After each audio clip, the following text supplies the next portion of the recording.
So in this video, we're going to talk a little bit about displacement and velocity. In particular, what we're going to be able to do by the end of this video is actually predict where an object is going to be given its initial location and some information about how fast it's moving.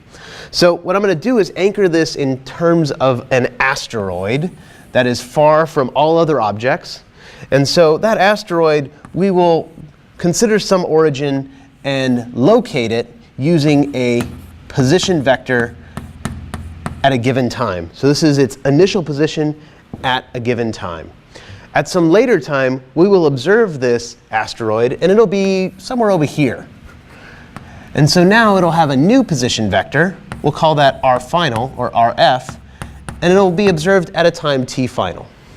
So what's happened to the asteroid? It's moved from this location to this location. So it has been displaced from R initial to R final.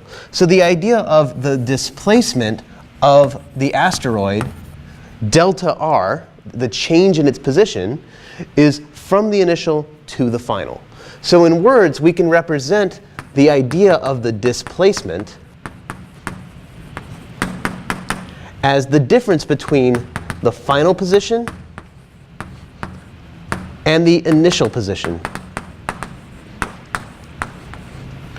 In terms of the mathematics, these are vector quantities. So delta R, the displacement vector, is simply the difference between the final position and the initial position.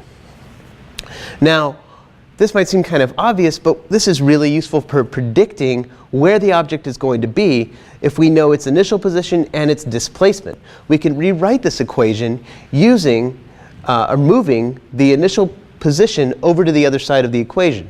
So what we'll find is that the final position is equal to the initial position plus the displacement.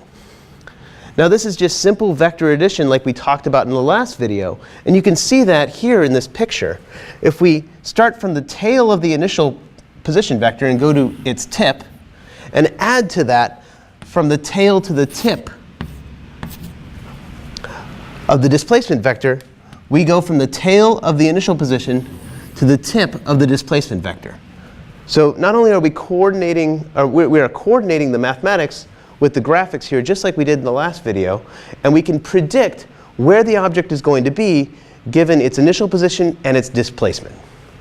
Now, one thing that we haven't talked about here is how fast this occurs, right? We have no sense of how the asteroid got from here to there. We just know it was here and now it's there. It occurred over some amount of time.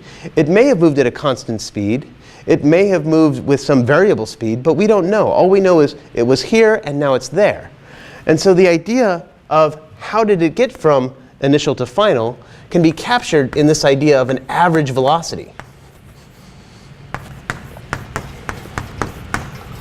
The average velocity tells us, well, we don't know all of the details about how the asteroid got from here to there, but we can say, well, on average, it moved with a certain speed.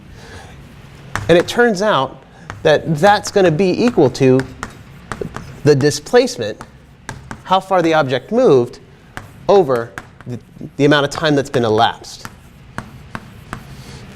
So in terms of the mathematics that we're going to do, we'll label this V average, and it will be equal to delta R over delta t, the displacement vector divided by the time change. We can blow this out a little bit more, and we can say, well, we know that to be R final minus R initial over T final minus T initial. Now this is a really cool thing, because what we can do is rewrite this equation and get some more sense about what's going on over in the picture on the left there. So the displacement vector is actually equal to the average velocity times the time interval. So in this picture over here, this vector is actually equal to V average times delta t. So as it turns out, not only can we determine where this object is based on its displacement, we can actually tell you where it is based on the average velocity and the time interval over which it's moving. So we can use this piece of information to rewrite this equation, and we get a very useful equation which tells us where the object is going to be based on where it started out and how fast it was moving on average. This equation right here, we're going to call the position update formula. And it's incredibly useful because it's predictive. Given where an object is and how fast and in what direction it's moving, we can say where it's going to be. Now, one of the things you might be asking yourself is, well, we don't know a lot of the details about how the asteroid got from here to there. We know on average how fast and in what direction it moved. So how do we get more information about its motion? Where's the calculus in this? This is a calculus-based physics course. As it turns out, many of you will probably remember this idea of a limit. So if we take the limit as delta t goes to 0 of this ratio of delta r over delta t, what we're going to end up with is a time derivative. This is precisely how one defines a derivative. It is this derivative of the position function that is the instantaneous velocity, which we will just label as v. Notice there's no average here. This is the instantaneous velocity vector.